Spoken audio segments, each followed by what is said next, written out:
में खाते थे। जब चंद्र प्रभु से हमारा परिचय था, ये मंदिरों से हमारा परिचय था, एक साथ भोजन करते थे, उसका बड़ा आत्मीयता और उसमें एक अलग आनंद आता था। और मैं भूल तो नहीं रहा हूं, आज से 40-50 वर्ष पहले इतनी संपन्नता नहीं थी हमारे देश में। और एक खरबूजा, और घर में अगर 30-40 सदस्य हैं तो एक खरबूजे में काम सबका हो जाता था। वो एक फांक भी मिलती थी, उसमें बहुत कैलोरी विटामिन हुआ करते थे, क्योंकि उसमें आपस में अपनापन होता था। वो एक जरा सा पीस भी हमें संतुष्ट करता था। आज तो स्थिति ऐसी है कि हल्दीराम के नमकीन मीठे का डिब्बा जब सारे बच्चे बच्चियां सो जाएंगे तब अकेला खोल के खाता है, और सारा खरबूजा खा जाए, सारा माल उतार ले, और तो भी बाबूजी सूख सूख के चारे हो रहे हैं। ये आज की जीवन शैली, यह भौतिक जीवन शैली, इसी का नाम अधर्म है। धर्म क्या कहता है? आपस में मिलजुल के रहो, किसी से ईर्ष्या मत करो। जो जितना दूसरों की उन्नति से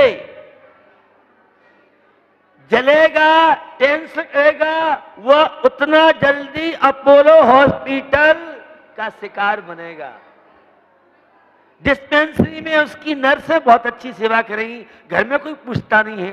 हॉस्पिटल में जाओ तो नर्स और डॉक्टर आपके आगे पीछे घूमते हैं, नोट दोगे तो घूमेंगे, नहीं तो नहीं घूमने वाले।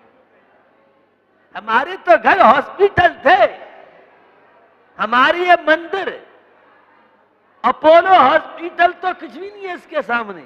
लेकिन जिनके अंदर जितनी श्रद्धा होगी इन मंदिरों के प्रति, परमात्मा के प्रति, देव शास्त्र गुरु के प्रति जितनी गहरी श्रद्धा आस्था होगी, वो उतना ज्यादा पैसे वाला माना जाता है। और जिनकी श्रद्धा आस्था नहीं है, अरबों की प्रॉपर्टी होने के बाद उन जैसा गरीब विश्व में आपको नहीं मिलेगा। आप कहां से बोल रहे हैं? दर्शन पाठ से मैं बोल रहा हूं। और उन्होंने कहा, स्याचेटोप दरिद्रोपी जिन धर्मानुभाषित है, जिनकी धार्मिक श्रद्धा आस्था है, ऐसे लोग तो टाटा बिरला से बढ़कर के हैं। और जिनके अंदर धार्मिक श्रद्धा आस्था नहीं है, परमात्मा में आस्था नहीं है, ऐसे कितने बड़े पैसे वाले हों, उनसे गरीब दरिद्र कोई विश्व में नहीं मिलेगा। धर्म से शांति मिलती है, मैत्री का विकास होता है। तो आप क्या पढ़ते हैं? देख दूसरों की बढ़ती को कभी न ईर्षा भाव धरो। महाराज वो पहली शताब्दी थी, आपको मालूम नहीं है। अब 21 शताब्दी में हम जी रहे हैं। देख दूसरों की बढ़ती को रोज ईर्षा भाव धरो। ये चेंज किया हमने। ये जितनी बीमारियां हैं, आपकी सोच से आप बीमार होते हैं, वो आपकी सोच से आप स्वस्थ रह सकते हैं। 16 कारण पर्व चल रहे हैं, कहीं कल से प्रारंभ हुए तो कहीं आज से। ये 16 कारण पर्व एक स्वस्थ होने की प्रक्रिया। ये 16 कारण पर्व जो नारकी घरों को स्वर्ग में बना दे, उसका नाम है 16 कारण पर्व। धर्मात्मा कौन कहलाता है? जहां शूर्पणखा, मंथरा, कंस और रावण होते हैं, और उन सबको राम और सीता में जो परिवर्तित कर दे, वह है धर्मात्मा का जीवन। और मंदिर में पूजा पाठ करो, महाराज को आहार दो, और घर को नरक बना दो, तो तुम 2 नंबर के धर्मात्मा हो। ब्लैक धर्मात्मा मोदी की भाषा में। जो भाव यहाँ पवित्र हैं, ऐसे भाव हमारे घर, दुकान पे, ऑफिस में पवित्र होना चाहिए। और भोजनशाला में तो इससे भी ज्यादा पवित्र भावनाएं होनी चाहिए। ये रसोई घर कैलोरी विटामिन से भरपूर भोजन नहीं है। भोजन बनाने वाली महिला अगर टीवी देखते देखते जो महिलाएं भोजन बनाती हैं, उनकी संतान कंस, रावण, सूर्पणखा, मंत्रा बनेगी। और जो परमात्मा का स्मरण करते करते भोजन बनाते हैं, वे घर स्वर्ग हो जाते हैं। बंदी मुट्ठी लाख की, खुली मुट्ठी खाक की, ये हमारे बड़े बूढ़े कहते थे। ये भी एक समय सार श्राव का चार, ये जो किंवदंतियां, ये कहावतें थी, ये हम सबकी दूरियों को बढ़ाती थी और हमारी निकटता बढ़ाती। धर्म जो सहिष्णुता बढ़ाए, धर्म पूरे विश्व के प्राणियों को परिवार समझे, जो अपने घर में भी प्रेम नहीं बिखेर सकता है, रोज घर में सुबह से सायंकाल तक चिमटा बजाता है। अब नई पीढ़ी चिमटा नहीं समझती है, ये हमारी बड़ी बड़ी माताएं समझती हैं। पहले चिमटा होता था, रोटी जिससे पलटते करते थे। अब तो एक पति और एक पत्नी, ये ऐसा चिमटा है, सुबह से शाम तक बजते ही रहते हैं। क्या होता जा रहा है? ये सब विलासता का प्रभाव, ये सब भौतिकता का प्रभाव, ये मंदिरों से बढ़ती हुई दूरियां, ये इंटरनेट या भौतिक आविष्कार साधनों का जो दुरुपयोग करते हैं, उनके जीवन में ये सब समस्या आ रही हैं। 16 कारण पर्व और यहां रतनकंड साहब का चार नाम का ग्रंथ चल रहा है और रतनकंड साहब का चार ग्रंथ के माध्यम से हम जीवन को कैसे सुखी बना सकते हैं, शांति बना सकते हैं। धर्म में दृढ़ रही है, धर्म पर डट जाना बड़ी कोई बात नहीं है। धर्म पर डट जाना, जो धर्म में दृढ़ रहते हैं तो धर्म भी उनकी रक्षा करता है, और जो धर्म को किनारे कर देते हैं तो तुम्हारी सुख और शांति भी तुमसे हाथ जोड़ेगी। हम आपकी सेवा नहीं कर सकते हैं, तुम तो तनाव और हार्ट अटैक और कैंसर और किडनी, यही आपकी ब्लड प्रेशर जैसी चीजें ही आपकी सेवा कर सकती हैं। अगर हमसे सेवा लेना है तो इन चरणों से जुड़िए, धर्म से जुड़िए, परमात्मा से जुड़िए। ये परमात्मा धर्म स्वर्ग और मोक्ष की बात नहीं करता है, यह परमात्मा की भक्ति हम सबको संगठित करती है। हम सबके जीवन में शांति की बसंत, प्रसन्नता की बसंत, समृद्धता की बसंत, खुशहाली हमारे जीवन में इन चरणों के माध्यम से हमें आपको मिल सकती है। इन चरणों से उदासीन मत होना, ये रूढ़ी परंपरा नहीं है। इन सब का महत्व, विदेशों में तो शिविर लग रहे हैं इन चीजों के लिए, उन्हें ट्रेनिंग दी जा रही है। कंपनी में आजकल उस कंपनी के कार्यों के साथ, क्योंकि आज डिप्रेशन बहुत ज्यादा बढ़ता जा रहा है युवा पीढ़ी में। मुझे तो लगता है अगर डिप्रेशन नहीं है तो वह युवा युवती कहलाने लायक नहीं है, वह स्टूडेंट। ऐसा है नहीं।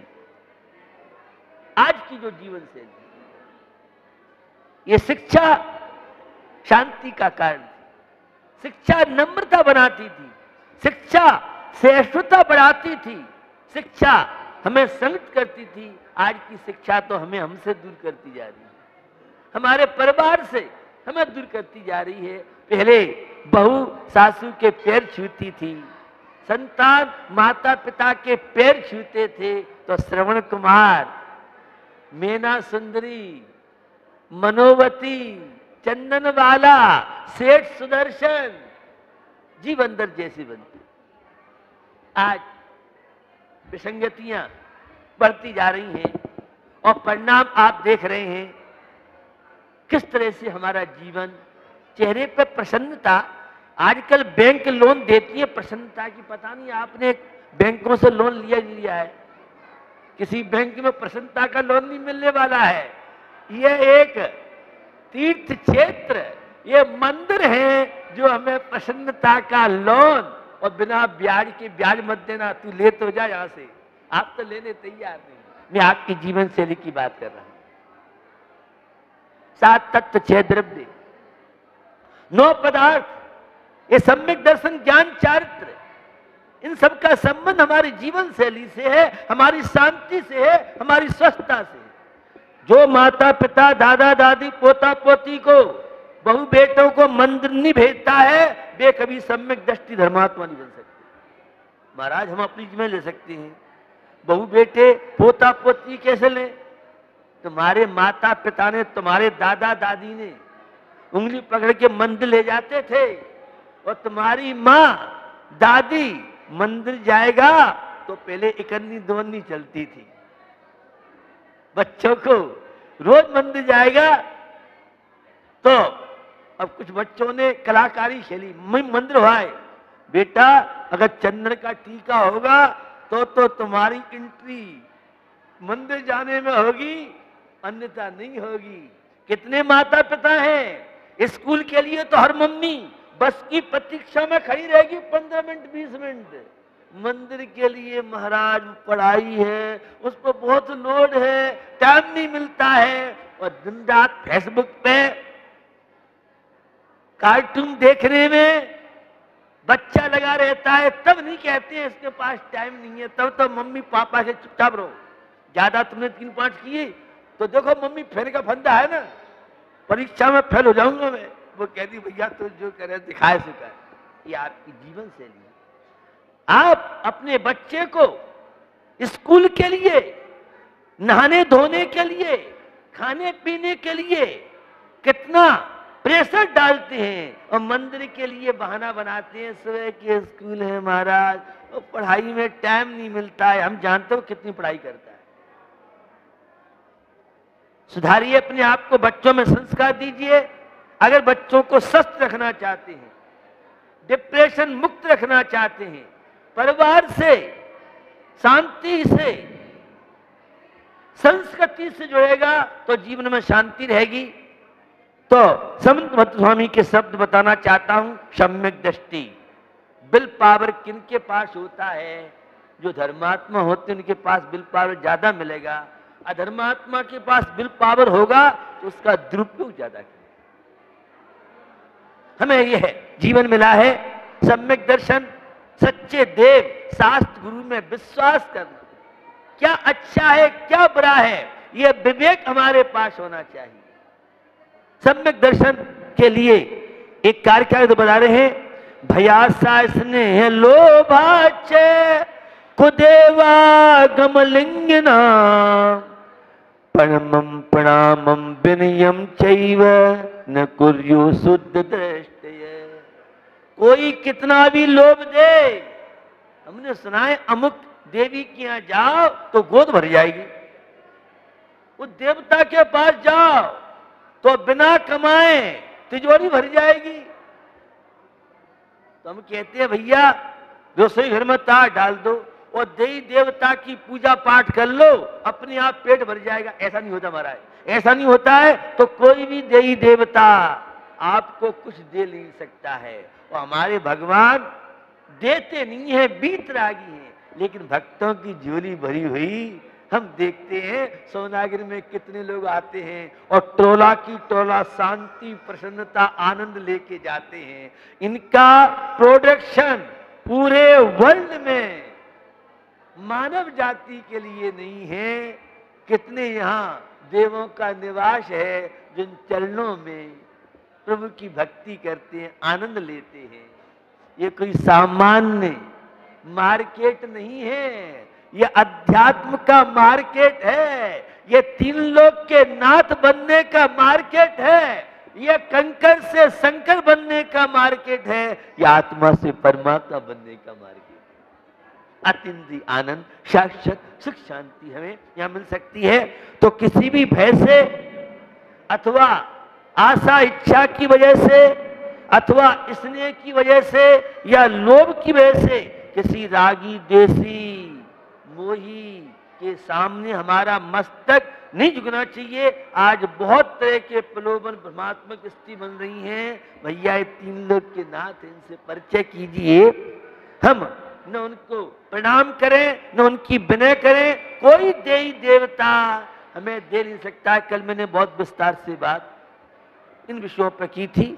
तो निश्चित सम्यक दृष्टि जो होता है, धर्मात्मा होता है, विवेकी होता है, भारतीय होता है, अहिंसा का पुजारी होता है, वो किसी लोभ में नहीं आता है। इसलिए वीतराग देव शास्त्र की श्रद्धा आस्था के द्वारा हम जीवन का विकास करें, उन्नति करें।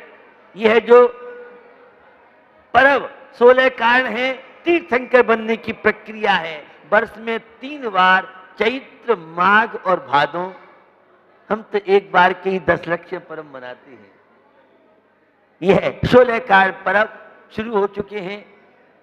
और दर्शन विशुद्धि भावना भाके आत्मा कैसे परमात्मा बन सकता है, ये हमें सीखने मिलता है।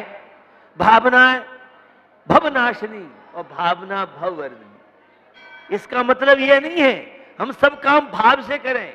भावों के साथ द्रव्य की भी आवश्यकता है।